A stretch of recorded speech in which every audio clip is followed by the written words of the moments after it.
মাঝখানে চাদর গায়ে কে দাঁড়িয়ে আছে?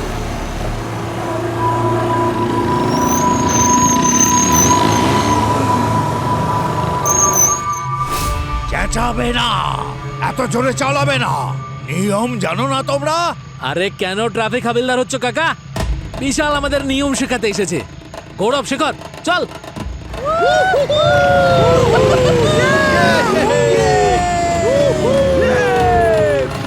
নিয়ম আমি নয়, নিয়ম রাক্ষস বাবা শেখায়।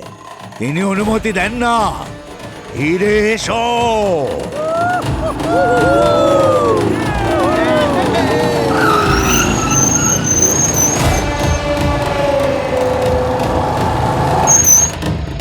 রক্ষক বাবা বাসস্থান আর এই মূর্তি মন্দির সবকিছু তো ওইরকমই যেরকম বোর্ডে লেখা ছিল আর বাবা বলেছিল। তার মানে পারমিশন নিতে হবে, কিন্তু কিভাবে? আরে ভাই, এটা বাড়ি না বাড়ির কঙ্কাল? আর ভাই, রাস্তার মাঝখানে এরকম কারা বানায়? হ্যাঁ, আরে এমন অদ্ভুত জায়গায় এসে আমরা কিছু করে যাবো না, এমনটা হয় নাকি কখনো? করতে হবে, করতে হবে। কি করা যায়? মানব, গৌরব ভাই, চল না এখান থেকে। এটা আরে এটা আবার কি জিনিস? মানব ভাই, চল না এখান থেকে। এগুলো এগুলো আবার কি পাগলামো করেছে? এই দেখ। এটা নিয়ে কি করে? গাড়ি। আরে আরে মানব, গৌরব ভাই, চল না এখান থেকে। ভাই চল না প্লিজ, অন্য কোনো রাস্তা নিয়ে নেবো। আরে ভিতর ডিম, এইটুকুতেই ভয় পেয়ে গেলি? আমরা এখান দিয়ে যাব। গৌরব, বোঝানো ওকে একটু ভাই। আরে ভাই, কি ফালতু কথা বলছিস? তুই যদি যেতে চাস তাহলে এখান থেকে ফিরে যা, আমরা এদিক দিয়েই যাব। ভাই প্লিজ, মানব, গৌরব ভাই, শোন না, আমরা বরং অন্য রাস্তাটা নিই প্লিজ ভাই। এই তুই চুপ কর। মানব, আমরা তো এদিক দিয়ে গৌরব, শোন না ভাই, তুই না শোন যেতে চাইলে please ফেরত ভাই। চলে যা। এরকম ভাই, মানব, গৌরব, চল, শোন চল, না। চল।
মানব, গৌরব,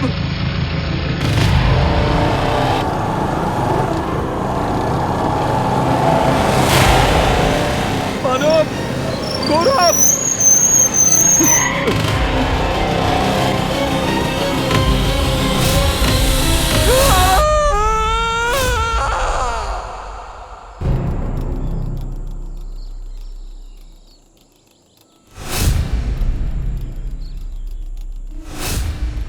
স্যার, এত নির্মমভাবে কে মারতে পারে? এমন কেউ যে হুঁশিয়ারি দিচ্ছে যে ভুল করলে তার শাস্তি এরকমই হবে। আরে বডি পাওয়া গেল কি না? স্যার, জঙ্গলটা খুব ঘন। হ্যাঁ, তো করছোটা কি? তাড়াতাড়ি খোঁজো। জঙ্গল ঘন তো কি করব? কি বলবেন স্যার? তুমিও খোঁজো।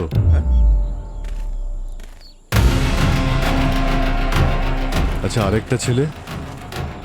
স্যার, ওই সেই তৃতীয় জন যার ব্যাপারে আমি আপনাকে বলেছিলাম। ওই দুজনের সঙ্গে ও ছিল, কিন্তু ও বেঁচে গেছিল স্যার। আর পর থানায় এসে ওই আমাদেরকে ইনফরমেশন দেয়। তোমার নামটা যেন কি বললে? শেখর।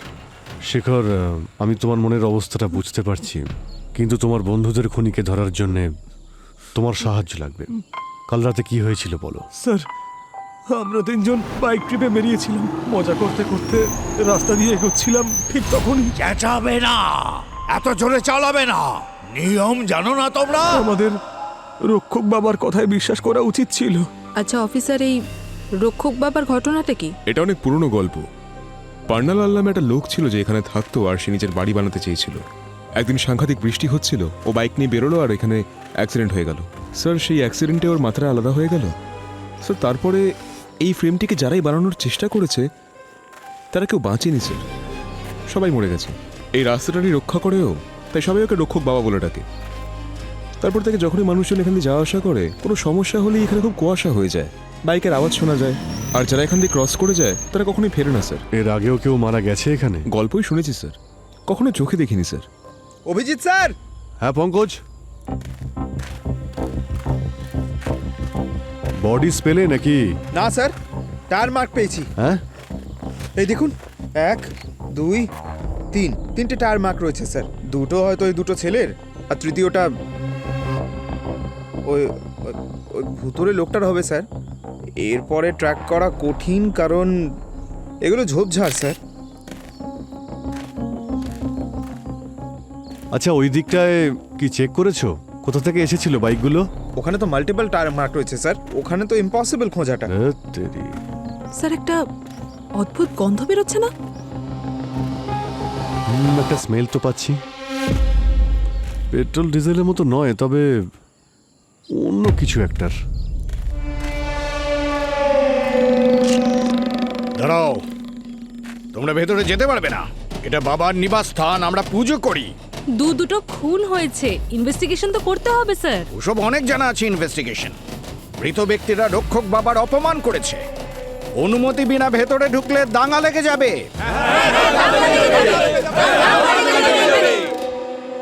স্যার,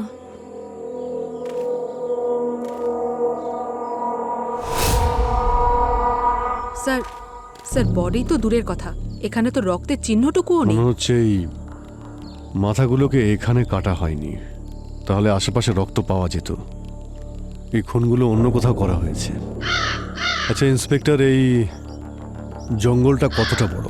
স্যার এই জঙ্গলটা 40 একরের মতো হবে। এটা পুরোটা খুঁজতে অবস্থা খারাপ হয়ে যাবে, প্রায় অনেকদিন সময় লেগে যাবে। দুটো ডেড বডি নিয়ে কেউ কতটা ভিতরে যেতে পারে? অনেক কাক উঠছে দেখছি।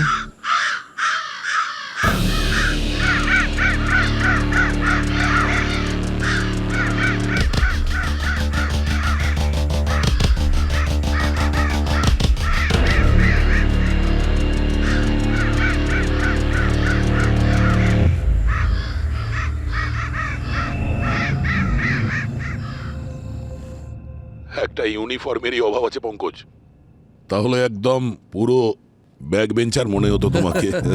আরে স্যার, আমি তো আপনার আর অভিজিৎ স্যারের মতোই চলছি স্যার। ঠিকই বলেছো, তোমার মতো স্টুডেন্ট থাকলে তো স্কুলই বন্ধ হয়ে যাবে। হ্যাঁ, সালুখে, হ্যাঁ আশা করি তোমার স্কুল বন্ধ করতে হবে না। মানে না মানে কিছু যদি জেনে থাকো তাহলে ঠিক আছে, নইলে নইলের কোনো প্রয়োজনই পড়বে না। আরে তাহলে তাড়াতাড়ি বলো না। হ্যাঁ বলছি, এই দেখো বস, এই যে টায়ারের চিহ্নটা রয়েছে, এর উপর দিয়ে বাইক চলেছে অবশ্যই, কিন্তু এর মৃত্যুর পর চলেছে। আরো একটা কথা, এই যে শরীর থেকে মাথাটা আলাদা করা হয়েছে, সেটাও এর মৃত্যুর পর করা হয়েছে। মানে এইসব লোক দেখানো ব্যাপার? আসলে ভয় দেখানোর জন্য এগুলো করা হচ্ছে। আচ্ছা এর পিছনে কারণটা কি? আমি বলছি,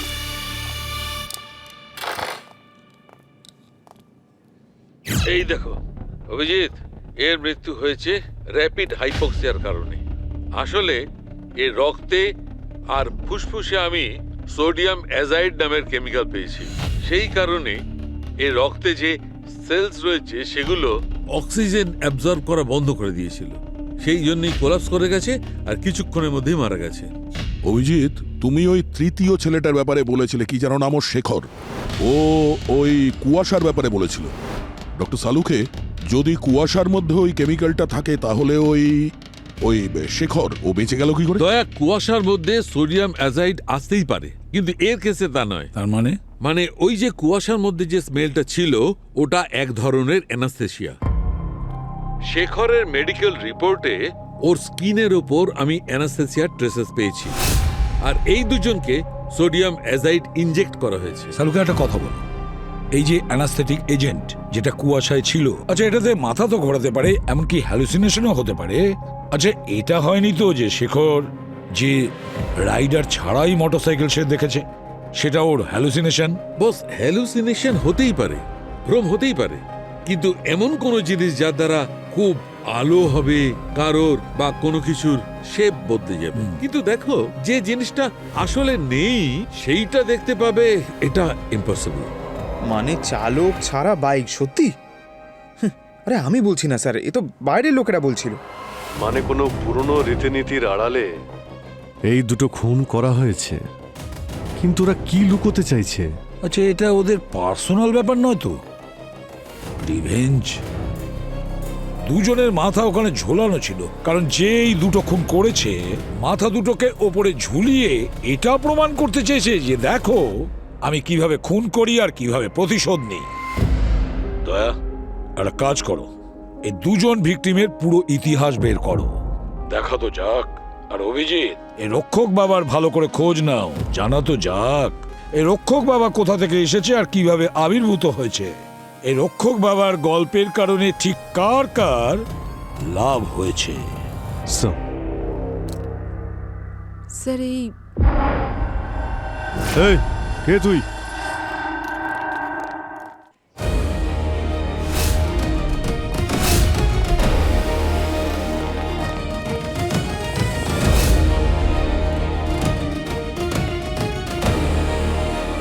আরে ওই লোকটা তো পালিয়ে গেল।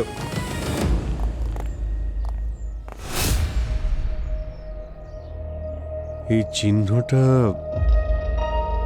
আগে তো এখানে ছিল না। কেউ তো ছিল।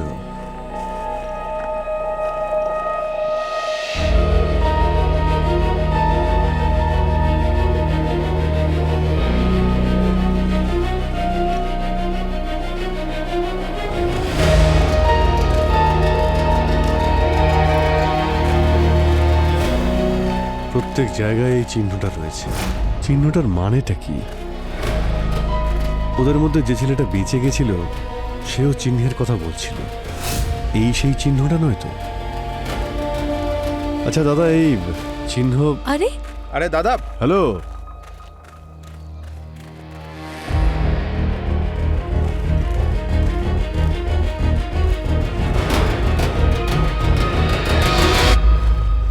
এদিকে শোনো ভাই।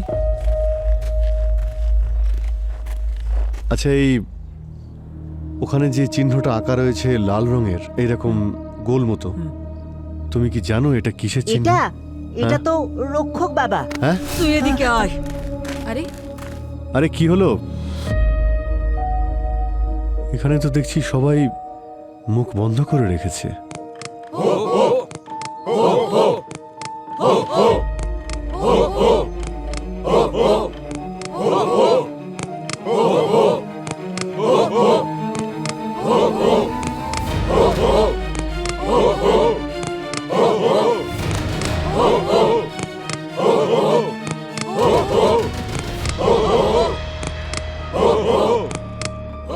স্যার এটা আবার কি? কোনো অন্ধবিশ্বাস নাকি ভয়? মাস্টেরিয়া বলা হয় একে। একটা বিশ্বাস যতই অদ্ভুত হোক না কেন, সবাইকে তার মুঠোর মধ্যে করে নেয়। এটা খোঁজ নিতে হবে যে এদের বিশ্বাস যে রক্ষক বাবা এদেরকে বাঁচাবে, নাকি কেউ ভয় পাচ্ছে যে রক্ষক বাবা যেন এক্সপোজ না হয়ে যায়।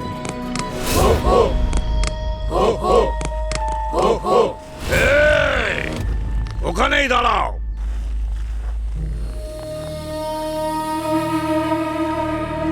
সাহস হয় কি করে তোমাদের আমাদের রক্ষক বাবার নাম নেওয়ার, তাও আবার উচ্চস্বরে?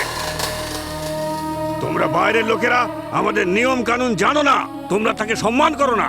তোমাদের জন্য আমাদের গ্রামে খুব বড় অভিশাপ নেমে আসবে। যাও, চলে যাও এখান থেকে। দুজন খুন হয়েছে, ধড় থেকে তাদের মাথা কেটে ফেলা হয়েছে। সম্মান আর অপমানের থেকে বেশি প্রয়োজনীয় খুনিকে ধরা। আচ্ছা, তোমরা খুনিকে ধরবে, কিন্তু কিভাবে ধরবে? আমাদের রক্ষক বাবার ক্রোধকে কি কেউ আজ পর্যন্ত কোনোভাবে থামাতে পেরেছে? না, কেউ থামাতে পারেনি। অত্যন্ত ক্রোধিত হয়েছেন আমাদের বাবা, তাই এভাবে ভয়ঙ্কর মৃত্যু ঘটেছে। আর ওনার ক্রোধকে শান্ত করার জন্য আমরা এই শান্তি পাঠ করছি। আর তোমাদের কি মনে হয় তোমরা এই বন্দুক দিয়ে আমাদের সবাইকে রক্ষা করবে? না, কখনোই না।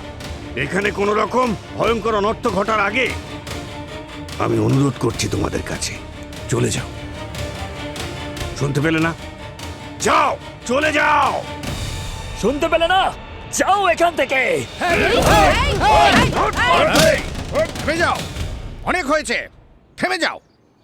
দেখুন স্যার, আমাদের লোকদের আমাদের কাজ করতে দিন। আমি এই সকলের তরফ থেকে ক্ষমা চাইছি আপনাদের কাছে। বাইরের লোকেদের কাছে এটা অন্ধবিশ্বাস, কিন্তু আমাদের কাছে এটা ঈশ্বর সাধনা, একটা পরম্পরা। দেখুন স্যার, আমরা অনেক কিছু দেখেছি, অনেক কিছু ভোগ করেছি। কি দেখেছে? না না না না না না না, আমি আমি ওই দিনের কোনো কথা বলতেই চাই না। দাদা, এরা আমাদের সাহায্যের জন্য এসেছে, একটু শান্ত হন, জোরে শ্বাস নিন। 3 বছর আগে টিভির লোকেরা এসেছিল শহর থেকে। ওনারা শুটিং করতে এসেছিলেন। ওনাদের রাস্তা পার করা উচিত হয়নি। গ্রামে কোনো শিক্ষিত লোক ছিল না, তাই আমি ওনাদের সাথে গিয়েছিলাম। কিন্তু যেই ওনারা ক্যামেরা বার করলেন এবং চালু করলেন, খাট খাট করে তালাটা খুলে গেল। আর ওই বাড়িটা টলতে আরম্ভ করলো, যেন কোনো ভূমিকম্প হচ্ছে। আর ওই বাড়িটা টলছিল, আর তখনই টলতে টলতে ওই টিভির লোকেদেরকে গিলে ফেললো ওই টিভির লোকগুলোকে। আর আমি ভয় পেয়ে গেলাম। আর আমি রক্ষক বাবার নাম জপ করতে করতে পালাতে আরম্ভ করলাম। আর হঠাৎ করে আমার মোটরসাইকেলটা আমার উপর পড়ে গেল। আর আমার এই হাত পড়ে গেল। আর তারপরে হঠাৎ করে রক্ত বেরোতে আরম্ভ করলো। দাদা যখন গ্রামে ফিরলেন, শরীর রক্তাক্ত অবস্থায় ছিল। কয়েক মাস কথা বলতে পারেননি, মানসিকভাবেও দুর্বল হয়ে পড়েছিলেন। আর ওই টিভি ক্রিউ, তাদের কোনো খোঁজ পাওয়া যায়নি। কোন টিভি ক্রু ছিল এটা? আপনার কাছে নাম আর ডিটেলস নিশ্চয়ই আছে। আমাদের অফিসে ফোন এসেছিল, কেউ একটা ফোনও তুলেছিল। মনে হয় ললিতা দিদি অথবা মাধব। না না, লালন আপনি তুলেছিলেন তো? না না, আপনি তো ওই সময় ডিসপেন্সারিতে ছিলেন। আচ্ছা, কখনো বাবা কি কাউকে রাস্তা পার করার অনুমতি দিয়েছেন? হ্যাঁ, কি? দিয়েছিলেন। উমা কাকাকে আর মাধব দুতওয়ালাকে। ওদের তো সবসময়ই যাওয়ার অনুমতি ছিল। আর আমার ছেলে রাহুলের, যখন ও বন্ধুদের সঙ্গে এখানে এসেছিল। কিন্তু ওটা স্যার 4-6 বছর আগেকার কথা। তখন অনুমতি না পাওয়ায় যারা ফিরতো তাদের সাথে খারাপ কিছুই হতো না। কিন্তু তারপর হয়তো বাবা রাগ করলেন আর শাস্তি দিতে শুরু করলেন। কিন্তু দাদার দুর্ঘটনার পরে গ্রাম প্রধান গ্রামবাসীদের ওপর সেদিনই নিষেধাজ্ঞা জারি করলেন যে ওই পথে আর যাওয়া যাবে না। তার মানে 3-4 বছর ধরে কেউ রাস্তা ক্রসই করেনি? আচ্ছা, উনি যাদের অনুমতি দিয়েছিলেন তারা এখন কোথায়? উমা কাকা তো আর বেঁচে নেই। মাধব আর ললিতা দিদি, তারাও তো গত। আর আপনার ছেলে ওই রাহুল? ও তো দিল্লিতে থাকে, চাকরি করে। ওকে, ওর নাম্বার পেতে পারি? রাহুল, গ্রামে যা হয়েছে তা নিশ্চয়ই শুনেছো। হ্যাঁ, খুবই শকিং ছিল। আর এটা তো বহু বছর ধরে চলে আসছে, কিন্তু এরকম আগে কখনো হয়নি। আপনার বাবার কথা অনুযায়ী আপনি ওই সেই ভাগ্যবান লোকেদের মধ্যে পড়েন যারা বাবার স্থান পার করার অনুমতি পেয়েছেন? হ্যাঁ স্যার, আমি শহরের কিছু বন্ধুকে গ্রামে নিয়ে গিয়েছিলাম। আমরা ওখানে গেলাম, গুরুদেব পুজোও করলেন, মানত পূরণ করলাম। তারপর আমরা বাইক নিয়ে চলে গিয়েছিলাম। গুরুদেব 1-2 জায়গায় দাঁড়াতে বলেছিলেন। মনে হয় এই কুয়াশা আর বাইকের গল্পটা গল্পই থেকে গেছে। না না, আমি এটা বলতে চাইছি যে বেশিরভাগ লোকের যেখানে যাওয়া বারণ, সেখানে আপনি অনুমতি পেলেন কেন? স্যার, সত্যি বলতে মনে হয় এটার জন্যই যে আমি একজন গ্রাম প্রধানের ছেলে। স্যার, আমি একজন ইঞ্জিনিয়ার, প্রফেসর। সত্যি বলতে এইসব কিছু আমি একদম বিশ্বাস করি না। জেদ করার কারণেই গুরুদেব আমাকে পুজো করতে বললেন, তন্ত্রমন্ত্র করলেন, আর উনি তারপর দেখালেন যে বাবা কিভাবে অনুমতি দিয়ে দিয়েছে। আচ্ছা, এই লাল্লানের মাথা খারাপ হওয়ার বিষয়ে আপনি ঠিক কি বলবেন? স্যার, ওইসব আমার গ্রাম ছেড়ে আসার পরেই হয়েছে। এমনিতে লাল্লানের মাথা তো প্রথম থেকেই খারাপ ছিল। ওর জন্য গুরুদেব প্রত্যেক মাসে 3-4 বার পুজো করতো। আর স্যার, গুরুদেব নিজেই 4-5 বছরে কত উন্নতি করে ফেললেন। আচ্ছা রাহুল, প্রয়োজন পড়লে আবার ফোন করে নেব। Thank you.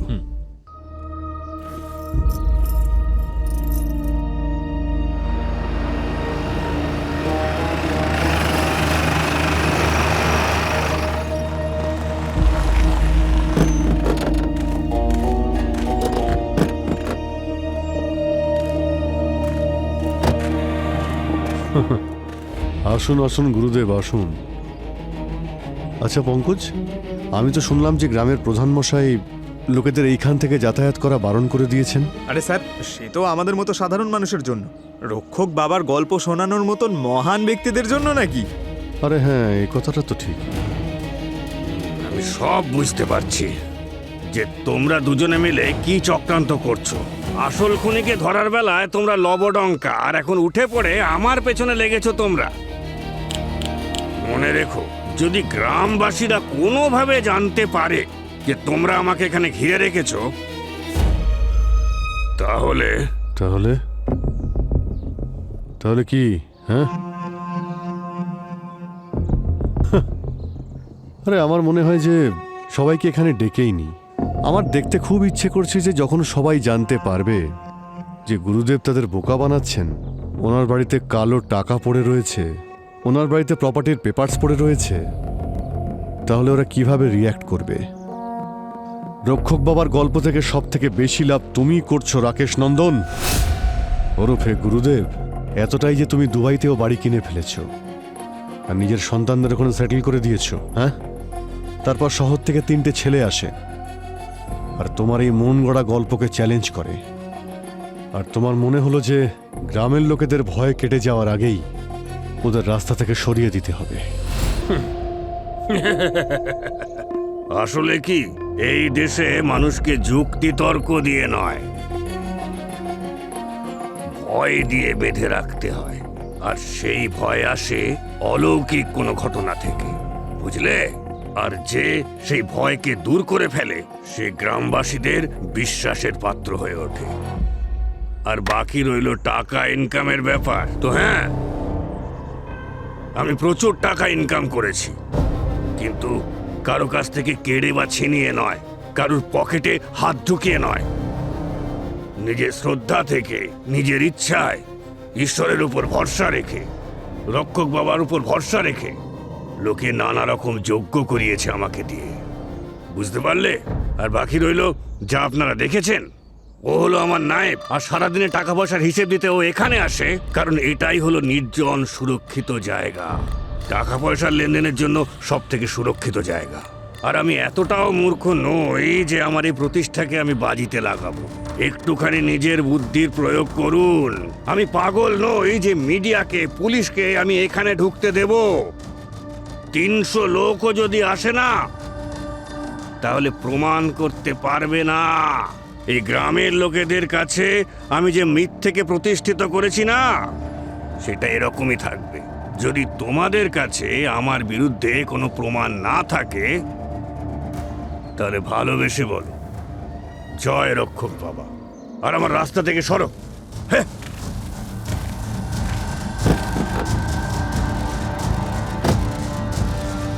দেখতে গেলে অভিজিৎ, ওই ভণ্ড গুরুদেবের কথায় দম আছে। ঠিকই বলেছো। প্রথমে গল্পে বলছে গুরুদেবের অনুমতি নাও, আর যদি অনুমতি পাও তাহলে এগিয়ে যাও, আর যদি না পাও তাহলে ফিরে যাও। এবারে আসছে দ্বিতীয় গল্প, যদি ফিরে না যাও তাহলে গুরুদেবের প্রকোপে পড়বে, তোমার অনেক বড় ক্ষতি হয়ে যাবে। সাধারণ মানুষই বা কি ভাববে? সে যেই হোক না কেন, যে গল্প বানাচ্ছে না, সে ওই গ্রামকে নিজের কন্ট্রোলে রাখতে চাইছে, আর কিছু না। স্যার, হ্যাঁ দয়া, এই দেখুন স্যার, আমি ওদের পুরো ডিটেলস বের করেছি। তোমরা খুব খারাপ করছো। আমি তোমাদের শাস্তি দেব। আমার ছেলের এই অবস্থা করেছো।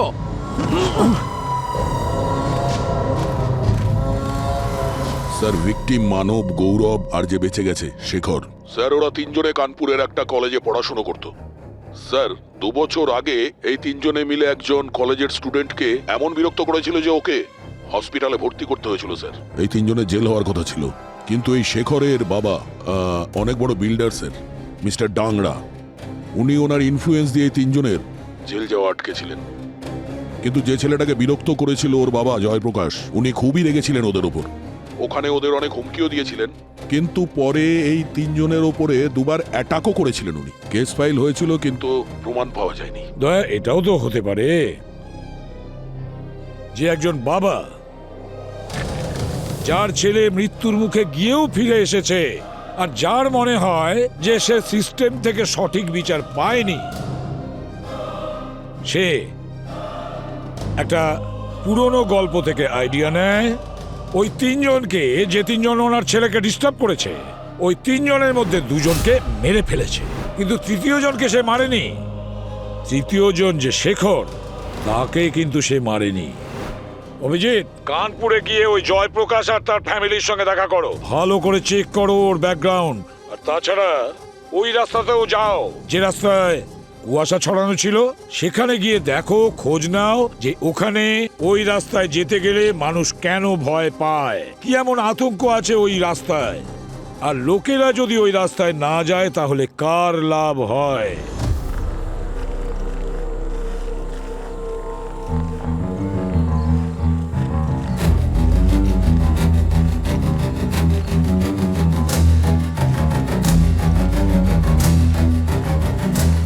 এখানে ওই রকমই স্মেল পাচ্ছি যেরকম ওই দিন পাচ্ছিলাম। কেমিক্যালের স্মেল, তাই না? কিন্তু এখান থেকেই কেন আসছে স্যার?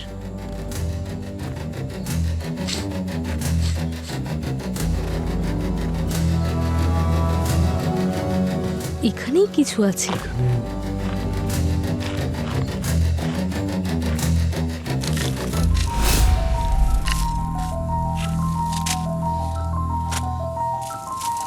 স্যার, এটা তো মাঠে ইরিগেশনের জন্য ইউজ হয়।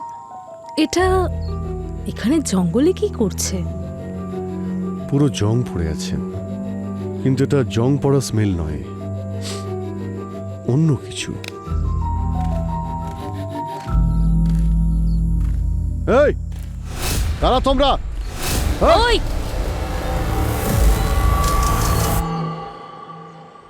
আপনি ওনাকে চেনেন? এই যে বসে আছে, ও আমার ছেলে। ইউকের একটা বড় ইউনিভার্সিটিতে ওর অ্যাপ্লিকেশন অ্যাকসেপ্ট করেছিল। এই সময় ওর ওখানে পড়ার কথা। জয়প্রকাশ বাবু, আমরা জানি ওর এই অবস্থা ওই 3 জনের জন্যই হয়েছে, মানব, গৌরব আর শেখর। আমরা বুঝতে পারছি আপনার পরিস্থিতি। আপনি বুঝতে পারবেন না, আমি খুব ভালোভাবে জানি আপনারা কেন এখানে এসেছেন। মানব আর গৌরব খুন হয়েছে, এটা আমি নিউজে দেখেছি।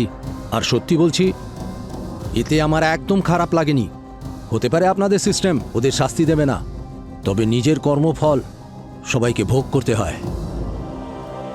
21শে নভেম্বর রাতে আপনি কোথায় ছিলেন? আমি আমার নিজের বাড়িতে ছিলাম, আমার ছেলের সাথে। এখানে আমার ছেলের খারাপ অবস্থা, আর আপনারা আমাকে সন্দেহ করছেন।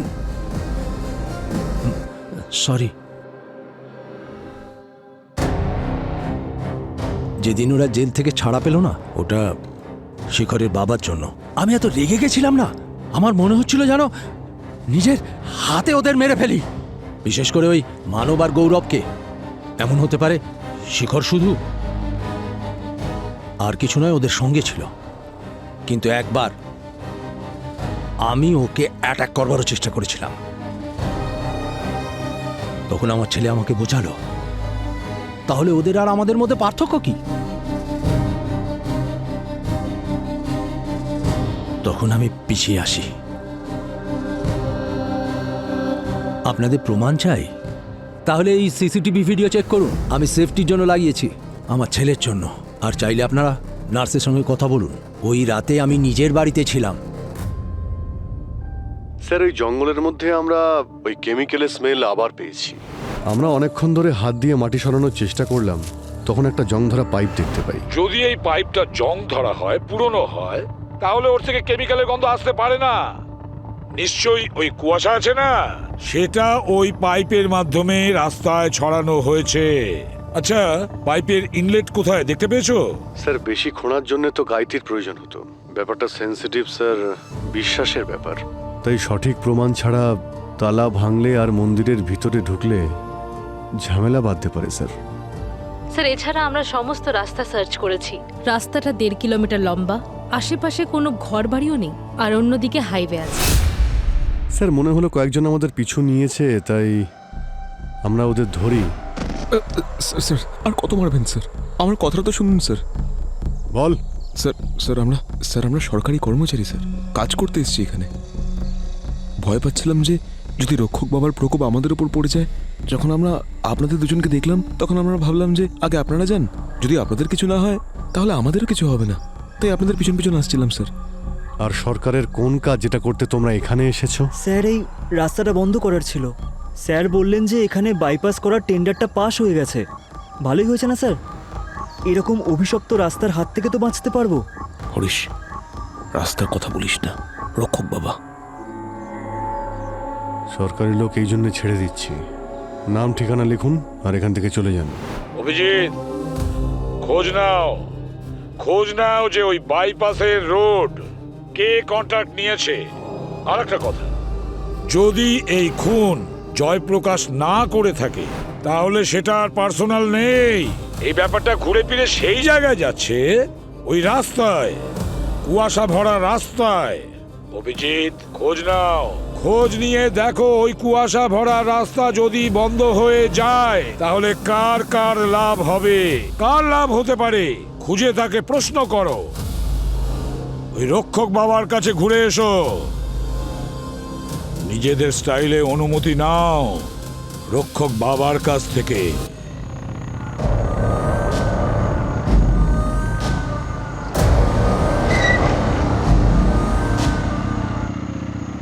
হাই গাইজ, তো এই হলো ফেমাস ভয়ঙ্কর রক্ষক বাবার বাসস্থান। বলা হয় যে অনুমতি না পাওয়া গেলে নাকি সামনের দিকে এগোনো যায় না। তাহলে চলো অনুমতি নেওয়া যাক। আরে অনুমতি গেল তেল নিতে, আমি গেলাম এখান আরে কোথায় যাচ্ছ? আরে আমরা রক্ষক বাবার ভিআইপি গেস্ট, চলো ভিতরে, চলো চলো। তাহলে আমরা যাচ্ছি, চলো।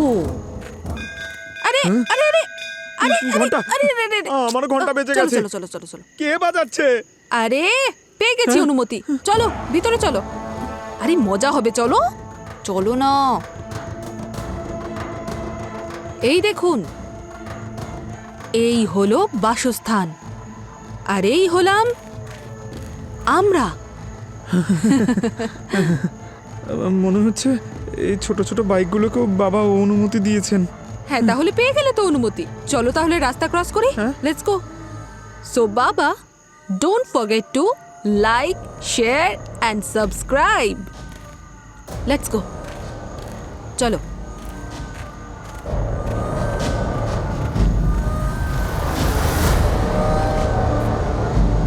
রাস্তা ক্রস করা যাক।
তাহলে এই হলো সেই রাইডার ছাড়া বাইক। এখন এই রাইডারের খোঁজ তো ডক্টর সালুখেই দেবেন। আরে কি ডক্টর সালুখে, রক্ষক বাবার বাইক স্বয়ং আপনাকে দর্শন দিচ্ছে আর আপনি চিল করছেন। এটা বাইক ভাই, রক্ষক বাবা তো নয়। তুমি ওই বাইকটাই কিশোরের মধ্যে আমাকে ফাঁসিয়ে দিয়েছো। আরে ভাই, কঙ্কালের মধ্যে দিয়ে মৃতের সঙ্গে কথা বলি, এই বাইকের সঙ্গে নয়। এই জন্যে আমি এই মিস্টার রাঘব, মেকানিক্যাল রোবোটিক ইঞ্জিনিয়ার, ওনাকে ডেকে এনেছি। কে বলবে? বলো ভাই রাঘব, বলো। স্যার, এটা সেলফ ব্যালেন্সিং বাইক। এর হুইল হারভে সার্ভোমিটার লাগানো আছে আর ন্যারো সেন্সারও। এটা মডিফাইড ইসিউ দিয়ে চলে। আর এটার রিমোট সিগন্যাল প্রায় 5 কিলোমিটার অবধি যেতে পারে। এই সিম্বল, এটা রোবোটিক্সের অনেক পুরনো পদ্ধতি। এটাকে ইলেকট্রোলুমিনাইট কোটিং দিয়ে তৈরি করা হয়েছে, যা হেডলাইট থেকে সার্কিটের সঙ্গে যুক্ত। যখনই এর মধ্যে দিয়ে কারেন্ট পাস করে তখন এটা গ্লো করে। ইন শর্ট, অ্যাডভান্স রোবোটিক্সের মাধ্যমে এই বাইক বিনা রাইডারে চলে। আর তাই লোকেরা ভাবে এটা ভুতুড়ে বাইক। কিন্তু প্রফেসর এটা বলুন যে এই বাইক ঠিক সেই সময় কি করে আসে যখন অন্য কোনো বাইক ওই বাড়ি থেকে 10 মিটার এগিয়ে যায়? Good question. এটা রিমের মধ্যে না একটা সেন্সর লাগানো আছে। ক্রিমিনালরা রাস্তার নিচে প্রেসার সেন্সর লাগিয়েছে। যখনই ওর উপর দিয়ে কোনো কিছু যায়, এটা সিগন্যাল রিসিভ করে আর বাইক অ্যাক্টিভেট হয়ে যায়। মানে এই সিগন্যাল পেলেই কুয়াশার খেলাটা শুরু হয়ে যায়, যা বাড়ির কোনো পাইপ থেকে বের হয়। আর 3-4 মিনিটের মধ্যে বাইক দেখতে পাওয়া যায়। তার মানে হলো এই কুয়াশার ড্রামার মধ্যেই বাইক ওখানে পৌঁছে যাওয়ার সময় পেয়ে যায়। তাহলে এই কথা, পেয়ে গেছি তো আমরা প্রমাণ। তাহলে ঢুকে পড়ো নির্দ্বিধায় ওই বাড়ির ভেতরে, আর খোঁজ নাও ওই ফগ মেশিনের। আর এটাও খোঁজ নাও উইদাউট রাইডার বাইকের অরিজিনাল রাইডার কে, কে সে রাইডার।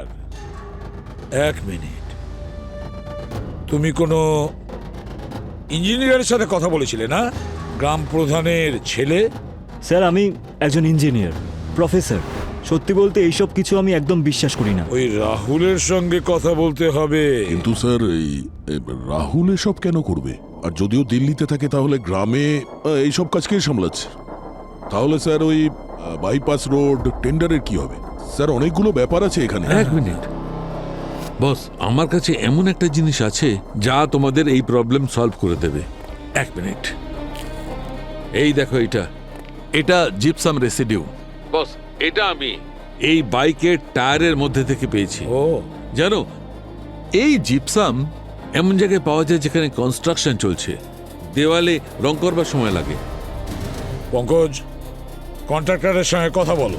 আশেপাশে কোনো কনস্ট্রাকশন সাইট আছে কিনা ভালো করে দেখো। হ্যালো হ্যালো, শুনতে পাচ্ছেন? হ্যাঁ স্যার। আচ্ছা, আমরা যেখানে আছি সেখান থেকে 3-4 মিনিট দূরে অন্তত 2-4 কিলোমিটারের রেডিয়াসে ছোটখাটো কোনো আন্ডার কনস্ট্রাকশন বিল্ডিং রয়েছে? স্যার এমনিতে তো সব নিউ কনস্ট্রাকশন 10 কিলোমিটারের আগেই আছে, কিন্তু স্যার জঙ্গলের দক্ষিণ দিকে একটা কনস্ট্রাকশন সাইট আছে। সোজা রাস্তায় গেলে অনেকটা দূরে পড়বে, কিন্তু যদি জঙ্গলের মধ্যে দিয়ে আপনি যান তাহলে খুব শর্টকাট হবে, তাড়াতাড়ি পৌঁছে যাবেন। উইডিআর বিল্ডার স্যার। স্যার 2 দিন আগে যে তাড়াহুড়ো করে বাইপাসের টেন্ডারটা পাস হয়েছিল, ওটা ওরাই পেয়েছে। এর মালিক কে? স্যার ওর নাম দাংড়া, কানপুরের বিল্ডার স্যার। আচ্ছা ঠিক আছে, thank you. দাংড়া sir? দাংড়া।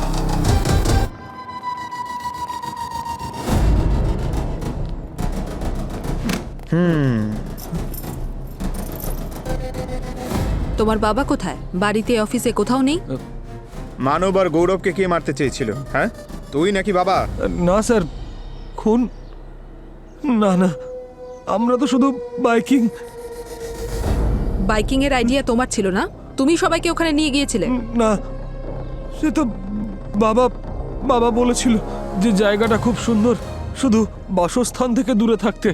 Very good, বাবাকে ফোন করো, বলো যে বাবা আমি অ্যারেস্ট হয়ে গেছি।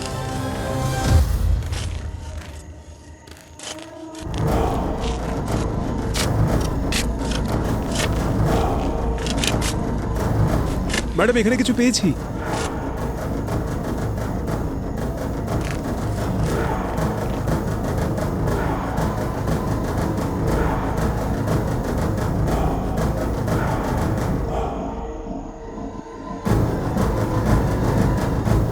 স্যার, ফগ মেশিন পাওয়া গেছে।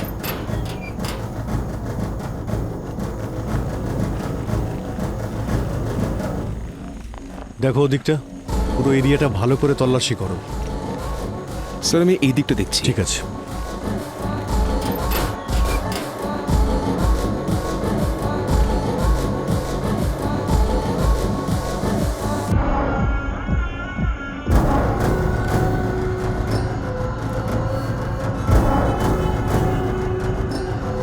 স্যার কিছু পেলাম না। এই দেখো, সার্ভো ব্র্যাকেট। আর এই যে কম্পিউটার আর বাকি জিনিসপত্র। আর এখান থেকে কন্ট্রোল করা হয় রক্ষক বাবার বাইককে।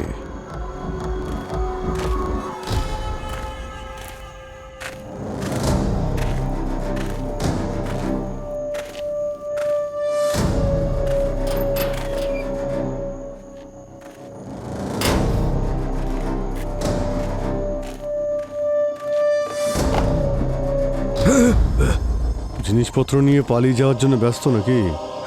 আরে রে রে মাস্টার মশাই, আমি আমি ওই দিনের কোনো কথাই বলতে চাই না।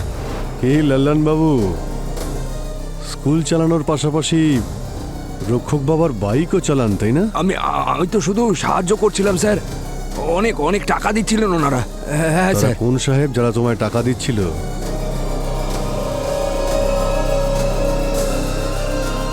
তারা তারা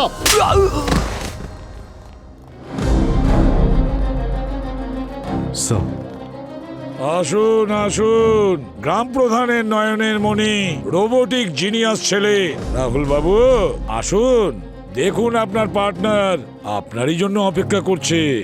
চলুন আমি বলে দিচ্ছি কি হয়েছিল। দাংরা বাবুর নিজের কোম্পানির জন্য বাইপাস রোডের খুব প্রয়োজন ছিল, কারণ তাতে ওনার কোম্পানির দাম বেড়ে যেত। কিন্তু সরকারের থেকে বাইপাস অ্যাপ্রুভ করানোর জন্য এই রাস্তাটা বন্ধ হওয়া খুব প্রয়োজনীয় ছিল। সেই জন্য তিনি রক্ষক বাবার পুরনো গল্পকে আবার জাগিয়ে তোলেন, আর লোকেদের বিশ্বাস করানোর জন্যে রাহুলের সাহায্যে কুয়াশা আর বাইকের ড্রামা করেন। প্ল্যান তো খুব স্মার্ট ছিল। আর এত নিষ্ঠুরভাবে ওই নির্দোষ ছেলেগুলোকে প্রাণে মারার কি দরকার ছিল? শুধুমাত্র এই জন্যই সরকার চাপে পড়ে এই রাস্তাটা বন্ধ করে দিক আর তোমাদের বাইপাসের জন্য কাজ শুরু করার পারমিশন দিয়ে দেবে? হ্যাঁ, কত কোটি টাকা কামিয়েছো তোমরা ওই দুটো খুন করে? বাবা, তুমি মানব আর গৌরবকে কত টাকা চাই তোমার? বলো না কত টাকা চাই তোমার? তুমি আমার বন্ধুদের মেরে ফেললে। ওরা তোর বন্ধু ছিল না বোকা, কবে বুঝবি? আরে আমি যেটা করেছি সেটা টাকার জন্য নয়, তোর জন্য করেছি, তোর জন্য। আমরা ভুতুরে বাইক দিয়ে লোককে ভয় দেখিয়েছি, যার জন্য অনেক লোক সেই রাস্তায় যাওয়া বন্ধ করে দিয়েছিল স্যার। কিন্তু কিছু লোক এমনও ছিল নিজের ভাগ্য পরীক্ষা করতে চলে আসতো কি আজ আমরা অনুমতি পাবো কি পাবো না, যেন কোনো তামাশা হচ্ছে। তারপর লালানকে টাকা দিই। আগে একটা দুর্ঘটনায় ওর হাত চলে গিয়েছিল, তারপর আমরা ওই হাতটাকে একটা অস্ত্র হিসেবে ব্যবহার করেছি স্যার। টিভি ক্রিউ এর ঘটনাটা চাউর করেছিলাম। তারপর গ্রাম প্রধান গ্রামবাসীদের ওখানে আসতে আটকে দিয়েছিল। আমরা কারুর কিছু করিনি স্যার, কারুর ক্ষতি করিনি স্যার। আর যদি টেন্ডারের কথা বলেন, ওটা তো আজ নয় কাল আমরা পেতামই স্যার। কিন্তু ওই দুটো ছেলে নয় রাক্ষস ছিল স্যার। আর আমি যদি ওদের না মারতাম, ওরা যে কোনো দিন আমার ছেলেকে মেরে ফেলতো। আমার শেখর অন্য ছেলেগুলোর মতো নয় স্যার। ওরা রোজ ওকে নিয়ে মজা করত, মেয়েলি টাইপের, পুরুষত্বহীন, জানি না আরও কি কি বলে ওকে ডাকতো স্যার। আমার মনে হয়েছিল যদি ওদের সাথে থাকে, ঘোরাফেরা করে, তাহলে ওদের মতো কিছু একটা হতে পারে। কিন্তু এটা আমার সব থেকে বড় ভুল ছিল, যার জন্য ওকে জেল পর্যন্ত যেতে হলো। আমি জানতাম যে আমার ছেলে একদিনের জন্য জেলে থাকতে পারবে না, এই জন্য আমি টাকা দিয়ে তিনজনকেই জেল থেকে ছাড়িয়ে আনি। কিন্তু জেল থেকে বেরোনোর পর ওদের ক্ষমতা আরও বেড়ে গিয়েছিল। ওরা ওর ওপরে এমন অত্যাচার বাড়িয়ে দেয় যে আমার ছেলে ডিপ্রেশনে চলে গেছিল। তখন আমি ঠিক করেছিলাম যে আমার ছেলের ভালোর জন্য ওদের দুজনকে শেষ করে দিতে হবে। আমি সেই জন্য রক্ষক বাবার গল্পটা ফেঁদেছিলাম, ওকে বাইক ট্রিপের কথাটা বললাম। আর লাল্লান যে আগে কম্পাউন্ডার ছিল, ওকে দিয়ে আমি ইঞ্জেকশন আনালাম যাতে ওদের মৃত্যু হয়। আমার সব কিছু তো আগেই শেষ হয়ে গেছিল স্যার। কিন্তু রাহুল আমাকে বলল, কেননা এক ঢিল দিয়ে দুই পাখি মারি। আর ওদের দুজনের মুন্ডু ধর থেকে আলাদা রাহুলই করেছিল স্যার, যাতে গ্রামবাসীরা ভাবে রক্ষক বাবা অভিশাপ দিয়েছে। তাহলে ওরা ঝামেলা করবে আর আমাদের টেন্ডার পাস হয়ে যাবে স্যার। বড়লোক হওয়ার এত তাড়া, ডেড বডিগুলোকেও তোমরা ছাড়লে না। আমি কিন্তু এসব করতে চাইনি স্যার, আমি শুধু আমার ছেলের কথা ভেবেছিলাম। বাহ বাহ বাহ বাহ, একেই বলে পিতৃস্নেহ। বাহ, যদি ছেলের জন্য এতই চিন্তা করেছিলেন তাহলে ওকে ওদের সম্মুখীন হওয়া শেখাতেন, ওদের এভাবে প্রাণ নিতেন না। আর সঙ্গে আপনার এই পার্টনার রোবোটিক জিনিয়াস রাহুল, ও তো ওদের দুজনের প্রাণ নিয়ে খেলা করেছে।